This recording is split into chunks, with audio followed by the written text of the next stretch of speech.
vamos a conversar con el ex presidente de Ecuador, Rafael Correa. Continuamos muy pendientes de la crisis que pasa justamente en el país vecino del norte, así que se lo preguntamos de inmediato. Buenos días, expresidente. Bienvenido a RPP. Muchas gracias, Carlos. Y qué gusto, qué alegría poder a través de su medio de comunicación darle un gran abrazo a ese queridísimo pueblo peruano. Continuamos muy pendientes, como habíamos señalado, de lo que pasa en Ecuador y quería que justamente en su calidad de expresidente nos ayude a todos a recordar a los oyentes y televidentes en estos momentos por qué Ecuador llega precisamente a la crisis que se vive en estos momentos. Mire, yo no he visto, y soy especialista en desarrollo, no he visto destrucción tan profunda y rápida de un país en época de paz, sin sanciones, sin bloqueo. Yo dejé al país como el segundo más seguro de América Latina, con todo respeto, mucho más seguro que el Perú. Éramos el segundo, solo superaba Chile, que tiene el doble ingreso per cápita que nosotros. Y hoy somos de los 5 países más violentos del mundo. Para poner cifras, yo dejé al país con 5.8 homicidios por cada 100.000 habitantes. Esos son unos 900 homicidios por año.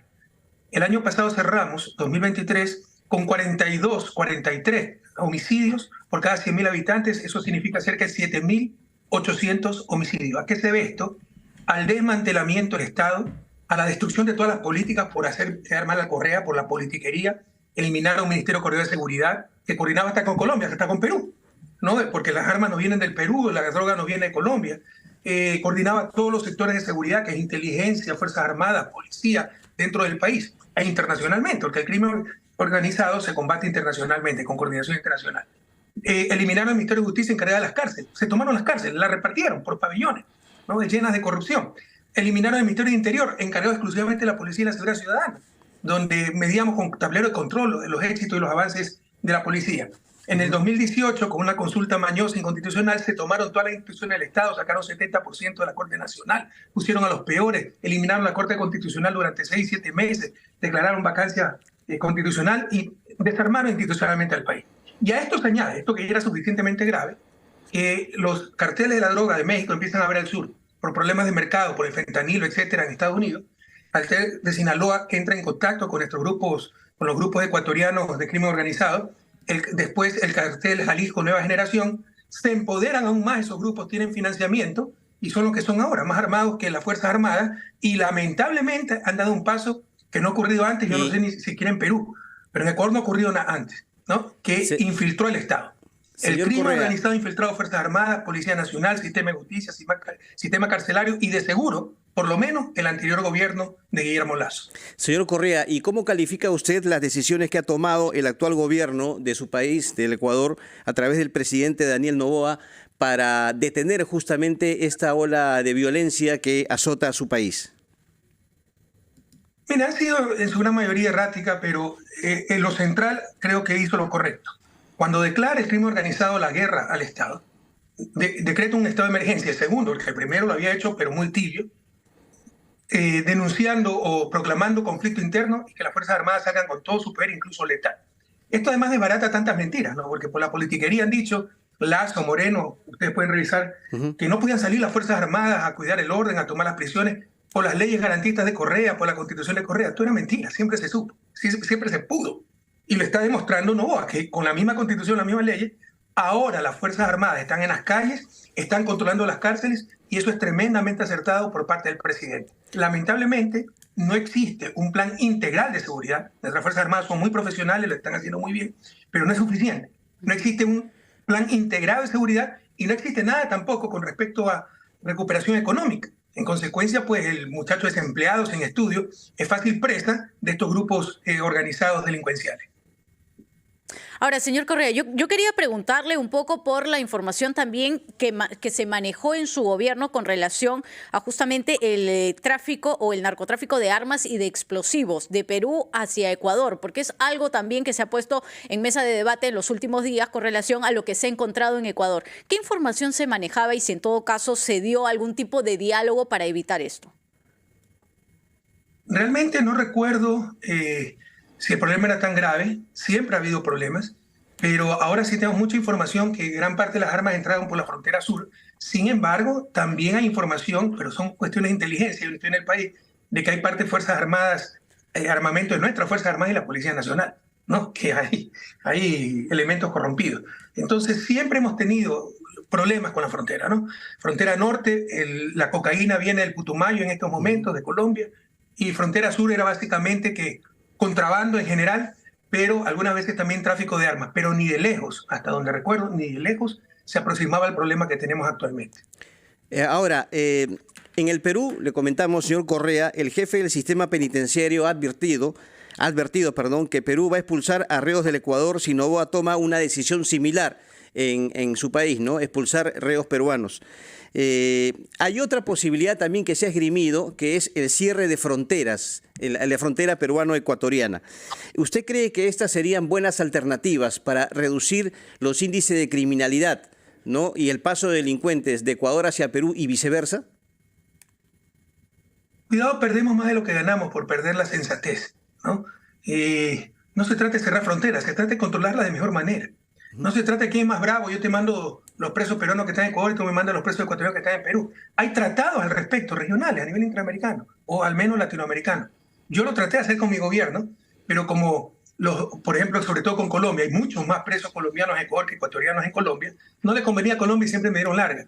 Pero no es correcto, debemos ser transparentes en eso. O sea, un preso que cumple condena en un país extranjero es doble condena. Entonces sí es correcto que que vuelvan a su país de origen cuando somos países hermanos de la misma región para cumplir esa condena, pero hay que hacerlo con un procedimiento preestablecido entre hermanos, entre amigos, no a la brava. Eso nos hace muchísimo mal. Y como le decía, no perdamos la sensatez, vamos a lo fácil. No se trata de cerrar fronteras, se trata de vigilarlas de mejor manera. Es como las cárceles. Ya quieren construir cárceles flotantes a 80 millas de las costas, quieren construir 2 megacárceles. Tan fácil como esto, pongan inhibidores de celulares y vuelvan a controlar las cárceles. Como el tráfico de drogas, ¿no? Que, bueno, demos bala a todos los narcotraficantes, todo eso muy bien. Pero empiecen por lo primero, que ya lo hizo el presidente Noboa, militarizar los puertos, pero además poner escáner para escanear los contenedores de banano que es por donde sale la droga y concentrar estas exportaciones bananeras en 2 o 3 puertos que tengan la capacidad de control, porque en estos momentos hay múltiples puertos, muchísimos puertos privados donde hacen cualquier cosa. Entonces, no perdamos la sensatez, vamos a lo práctico, a lo lógico.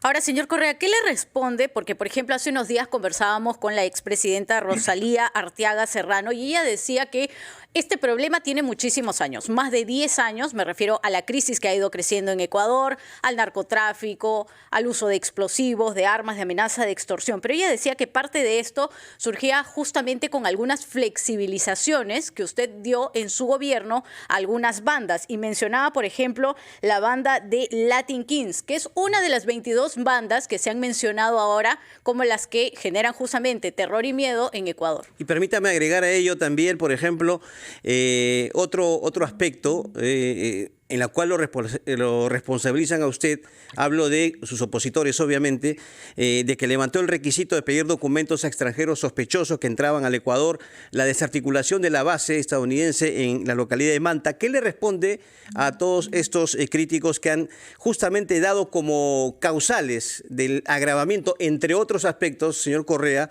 la situación de violencia en vuestro país? Mire, esto para los peruanos, sobre todo los jóvenes latinoamericanos, es un gran ejemplo de nuestra mediocridad y por qué seguimos en su desarrollo. En tremenda crisis, estos tipos quieren hacer politiquería, negar lo evidente y hacer creer lo imposible. Es decir, una base que sale en el 2009 causa los problemas del 2024. Revise la estadística, aquí la tengo, porque se me va a hacer la misma pregunta, porque es la narrativa, se ha puesto todo de acuerdo. Rosalía Arteaga no fue presidenta, por ese caso, eso fue una de las épocas más vergonzosas del país. Aquí está el gráfico. Mire, esto es la base Manta, este tramo de aquí. No bajaron en absoluto los crímenes. Sale la base Manta y empezamos a mejorar seguridad, cesa mi gobierno, empieza a desmantelar el Estado, la persecución, se dispara. Pero es tan evidente, es tan obvio, es irrefutable, pero somos capaces de decir cualquier cosa por el odio político y sobre todo, más que odio, queridos jóvenes, es mediocridad, echarle la culpa al otro. Entonces yo soy tan inteligente que en el 2009 saqué la base Manta, en el 2009 se hizo un proceso de pacificación con pandillas urbanas juveniles. Si le dice Rosalía Arteaga que fueron bandas, es una difamadora. Es decir, una cosa es banda de crimen organizado, banda de narcotráfico, otra cosa son pandillas juveniles urbanas, cuya principal actividad era hacer golpes con los nietas, que ya no existen porque se integraron totalmente al proceso de pacificación. Lastimosamente, como siempre en estos procesos que dio la vuelta al mundo, como ejemplo, vea el estudio de Inside Crime de agosto del 2022, el artículo que se basa en un estudio de la Universidad City de Nueva York, fue un ejemplo para el mundo. Lastimosamente siempre hay disidentes. Entonces un grupo siguió delinquiendo con el nombre Latin King, como sea, ¿no? Y ahora se metieron en el narcotráfico. Entonces somos nosotros los que hemos fortalecido. Una locura. Pero ¿qué flexibilización dio? Porque todavía figura una de las bandas a nivel internacional. Déjeme acabar la idea.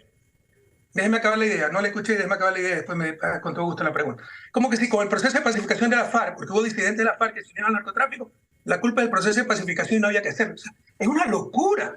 Lo de la ciudadanía universal enseguida se ajustó. Partimos del punto que no se necesita visa y de ahí se va poniendo visa. Y cuando veíamos nacionalidades que abusaban, enseguida pusimos visas. Pero, por ejemplo, dicen los peruanos, los colombianos y colombianos nunca han necesitado visas para Ecuador. La mafia albanesa, ¿sabes cuántos albaneses hay en Ecuador? 160 entre viejos, jóvenes, niños. O sea, 40 familias. Si quisieran saber dónde está la mafia albanesa, es lo más fácil. Porque ha infiltrado al Estado. Son tonterías, mentiras que contribuyen a la desgracia que está viviendo el país, pero sobre todo, queridos jóvenes latinoamericanos, demuestra la mediocridad de cierta clase política. Claro, pero usted nos está diciendo que todo esto tiene un tinte político y que la pacificación de esas bandas, no bandas, sino pequeños grupos, fue lo correcto en su momento. Pandillas urbanas. Por eso, pandillas urbanas, ¿fue lo correcto? Hay este reporte del BID, hay este informe del BID poniendo como ejemplo ese proceso de pacificación. Y de Inside Crime, puede ver en agosto del 2023, busquen Inside Crime, ¿no? Crimen al interior, Inside Crime, y es se fundamenta en un estudio de City University de Nueva York, donde esos académicos que no conozco nos ponen por los cielos, dicen sorprendidos que ni en Estados Unidos... Si dio resultado porque Latin Kings está dentro de las 22 bandas que todavía figuran en los crímenes más altos en Ecuador. Al país como uno de los más seguros, el segundo más seguro de América Latina, por su ineptitud estalla todo en el 2023-2024, y es culpa de lo que se hizo hace 14 años. Pero la desarticulación de la base estadounidense en Manta no perjudicó el tema de la inteligencia que se necesita, por ejemplo, para combatir a estas organizaciones criminales, señor Correa. Interesante, porque si hacían inteligencia estaban rompiendo el tratado, porque el tratado no era para inteligencia. Eso era inmiscuirse en la soberanía nacional. Lo que usted está diciendo es gravísimo. Porque la base de Manta estoy preguntando simplemente, o sea, le he hecho la pregunta porque justamente esa es también parte de la crítica que hay. La subida de los homicidios, estas barras señalan el periodo de la base de Manta, llega mi gobierno, expulso a la base de Manta y solo baja, y luego cesa mi gobierno y empieza a subir. No hay por dónde perderse, no hay dónde perderse. Ok. Otra de las críticas que se le hace, señor Correa, es que un día antes que dejara la presidencia de su país, firmó el decreto ejecutivo 1440 e indultó a personas que estaban condenadas por droga a 5 años de cárcel y que habían cumplido al menos el 30% de la pena. Ese es otro de los factores que, según se dice, contribuye de alguna manera, entre otros, porque hay varios, por supuesto, a la situación que hay en estos momentos en Ecuador. ¿Cuál es su respuesta ante ello, por favor? Mire la mediocridad nuevamente. O sea, me está interrogando a mí por los hechos que ocurren en el 2024 y desde el gobierno de 2016, ¿no? Esa es la clase política que tenemos. Pero en todo caso, se indultó a las mulas, a los que transportan droga, el kilito, la media libra, porque se mueren de hambre o que no tienen empleo. La mayoría son pobres. No son narcotraficantes. Si no tuvieran 5 años, pues tuvieran 25 años. Y eso es lo que no se dice. Creo que fue una medida muy acertada. Lo que habían cumplido el 30%, porque además había hacinamiento en las cárceles, porque nosotros logramos erradicar el hacinamiento, pero en el terremoto del 2016 se me derrumbaron 2 cárceles, la de Puerto Viejo y se averió gravemente la de Esmeralda, y también hicimos un cambio en la legislación para combatir con más fuerza el tráfico, aumentando penas para los microtraficantes, que no los podían meter presos porque la sanción era menos de 1 año. Entonces empezaron a haber más presos y se hacinaron las cárceles. Después hicimos ese decreto para las mulas, los que transportan la droga, el desempleado, la madre soltera, las víctimas del narcotráfico, no los culpables del narcotráfico. Ahora, las últimas, digamos... Perdón, no sé si en Perú le dicen mulas, en Ecuador le llamamos mulas al que transporta. Claro, pero, sí, pero son parte de la cadena del narcotráfico en general. Es decir, usted dice los liberamos porque eran personas que llevaban muy poca cantidad, pero son parte del círculo. Johanna, ¿por qué no hablamos con datos alguna vez? Dígame cuál de esos liberados es un jefe de la mafia. No, yo le estoy preguntando a usted en base a lo que usted está diciendo. Johanna, todos los jefes de la mafia fueron puestos presos en mi gobierno, todos. Y fueron liberados en el gobierno de Moreno y Lazo. Están los datos, la evidencia. Bueno, las facilidades y regreso a lo de Latin Kings que usted dio en su momento y en su gobierno sigue siendo una de las bandas más peligrosas en Ecuador. Está equivocada. Muchos Latin Kings se incorporaron a la vida social. como No, le no insisto, todos. si hay una parte disidente y sigue, o sea, si no hacíamos el proceso de pacificación, esos disidentes no se iban a fortalecer y no iban a acabar con la mafia y el narcotráfico. Relacionemos causa con efecto, es una de las causas de su desarrollo. No relacionamos causa con efecto. ¿Qué tiene que ver la pacificación tremendamente exitosa? No solo la Tenquín, los Nietas, y había 3 o 4 grupos menores, ¿no? Con que un grupo disidente luego se una al narcotráfico. ¿Qué tiene que ver? Es decir, si no había pacificación, no se iba a unir al narcotráfico. ¿Dónde está nuestra lógica? Señor Correa, ¿cuál es su opinión o su respuesta sobre las acusaciones de corrupción que han surgido en su gobierno? Bueno, no hay gobierno que no tenga casos de corrupción. Lastimosamente sabía que me iba a preguntar eso, pero por si acaso fuimos el gobierno que más descendió en el ranking de corrupción de toda América Latina, de toda, mucho más que Perú. Pero igual hubo etcétera. acusaciones. Durante los 10 años de mi gobierno, usted puede ver el ranking de Transparencia Internacional. Vea la estadística del Banco Mundial, cómo se reducen las coimas de 16% al 1.5% en todo el sector público, municipio, no solo gobierno central. Pero ¿qué pasa? Pues quieren hacer creer que antes Ecuador era Suiza, no había corrupción. 10 años de gobierno va a encontrar un caso de corrupción. Una cosa es tener casos de corrupción, y otra cosa es tolerar la corrupción, y jamás la toleramos. Por el contrario, fuimos muy exitosos en la lucha contra esa corrupción. El último 12 de enero, la Corte Nacional de Justicia negó 2 recursos de revisión que pretendían anular la sentencia de 8 años de prisión contra 20 personas, una de las cuales es usted, obviamente. La pregunta que se hacen muchos, hemos conversado con algunos líderes políticos en Ecuador, hemos tenido la oportunidad de estar en Quito, y el pedido es, ¿no piensa usted volver al Ecuador al enfrentar la justicia de su país? Yo lo he enfrentado. Yo viví en Bélgica, pero en Ecuador, no en Bélgica. Política. Perdóneme, déjame acabar la idea. Sí. Y estoy bajo la jurisdicción del Estado belga. Les he ganado absolutamente todo. Son el hazmerreír a nivel internacional, a tal punto que me dio asilo político Bélgica. O sea, Bélgica es un asilo político corrupto. Eso es game over, como dicen los jóvenes. Pero debido a la prensa que tenemos en Ecuador y en Latinoamérica, siguen con esa cantaleta. Y cuidado, jóvenes queridos, también somos culpables de lo que no queremos conocer. Con una prensa más responsable, un caso como soborno, donde nunca había soborno, que es una vergüenza internacional, jamás hubiera ocurrido. Usted lea mi sentencia, dicen que es por influjo psíquico. En plena pandemia, ahora antes de inscribirme como candidato, para impedirme poder regresar al país, participar en elecciones, y así hicieron presidente Guillermo Lasso. Es demasiado claro. Pero una cosa es enfrentar a la justicia en Bélgica y otra cosa es estar en Quito, en su país. Por eso le preguntaba yo.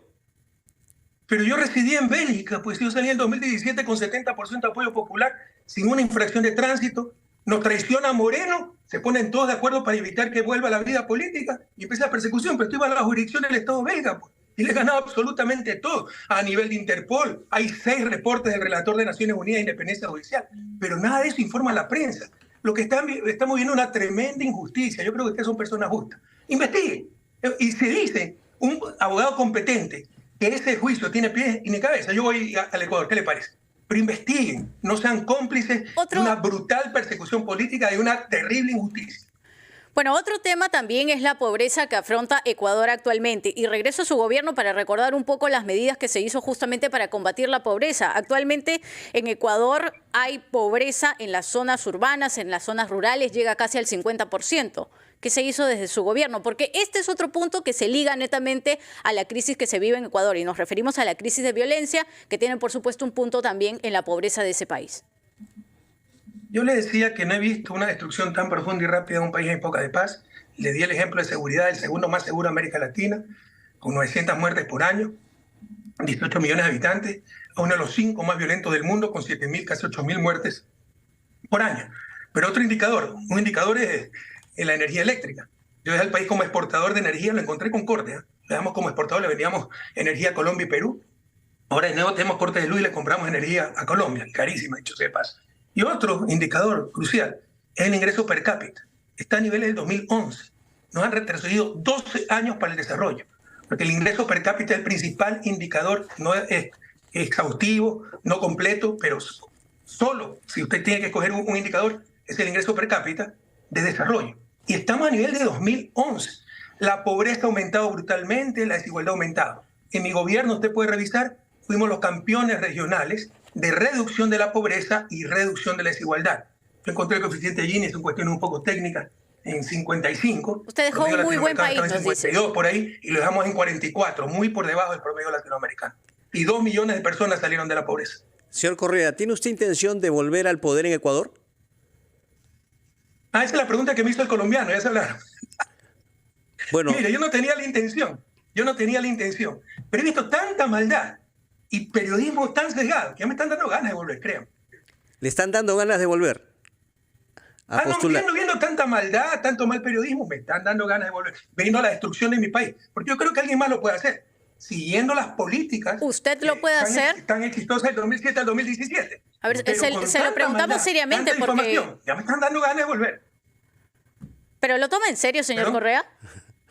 ¿Lo toma en serio? No, me den broma, porque no me gusta esa clase de preguntas, porque creo que son un poco impertinentes. Estamos hablando de la crisis del país. Bueno, estamos Me hablando interesa si yo también- quiero Estamos volver o hablando no de al su poder. país. Y obviamente nos interesa ¿Perdón? su futuro político también. O sea, la situación en su país es importante porque puede tener repercusiones. Por eso le preguntaba sobre esta intención, porque usted también en su momento tuvo la intención No. de ir a la vicepresidencia del Ecuador. Por eso, usted dice que Para le dan ganar las ganas. elecciones, porque con Claro. trampa, en el 2021, Exacto. se inventaron que no había financiado el Ejército de Liberación. Además de prohibirme a mí, horas antes de inscribirme por una sentencia por influjo psíquico. Yo dirigía por influjo psíquico una organización criminal dedicada a los sobornos, o sea, una cantinflada, ¿no? Luego se inventaron que no había financiado el Ejército de Liberación Nacional, trajeron hasta el fiscal de Colombia y perdimos las elecciones. Este año íbamos a ganar el año 2023. En una sola vuelta asesinan a un candidato presidencial que era nuestro archirrival, nos culpan de ese asesinato, nos hacen perder 9 puntos. Vamos a una segunda vuelta, días antes de esa segunda vuelta matan 7 los 8 sicarios que habían asesinado al candidato presidencial, nos vuelven a culpar. Ahora ya se sabe que siempre supieron que la vida de Villavicencio estaba en riesgo, no hicieron nada para protegerlo y sabían quiénes eran los asesinos y no Ok. dijeron nada a la fiscalía para culparnos a nosotros. Entonces, Con todas estas cosas, es importante que yo esté en el país para ganar elecciones, pero ellos lo saben. Por eso va a ser lo imposible para no permitir mi regreso. No me interesa el poder, me interesa servir a mi patria, entiendan eso. ¿Ya? No me interesa mi futuro político, me interesa que mi pueblo no siga derramando lágrimas de sangre. Entiendan eso. Entonces, por ese interés, le han dado ganas de volver a la presidencia del Ecuador. Por ese interés de servir a su país. Por el poder político, eso está sacando sus locuraciones porque yo no he dicho. No, le estoy Pero si preguntando. por el poder no. político. Simplemente es una pregunta nadie que le se estoy engañe, haciendo. Carlos. Que nadie se engañe. Usted quiere cambiar, sobre todo de la izquierda, de la justicia social, la realidad de América Latina, 200 años de su desarrollo. Ya. Tiene que captar el poder político, porque el poder Muy económico, bien. el poder mediático, el poder religioso, el poder militar, el poder extranjero, lo tienen ellos. Muy bien, Usted señor. tiene que tener poder popular transformado en poder político. ¿Qué hay de malo en eso? Es su opinión, es su decisión. Acá, por supuesto, simplemente le hemos hecho Estamos las preguntas recogiendo. que creíamos convenientes. Señor Rafael Correa, muchas gracias por esta comunicación con el Perú. Se lo agradecemos realmente. Ha sido una entrevista con el expresidente Rafael Correa. La hemos tenido a nivel nacional. Y, por supuesto, ustedes, amigos oyentes y televidentes, sacarán sus propias conclusiones. Vamos con los anunciantes. Volvemos.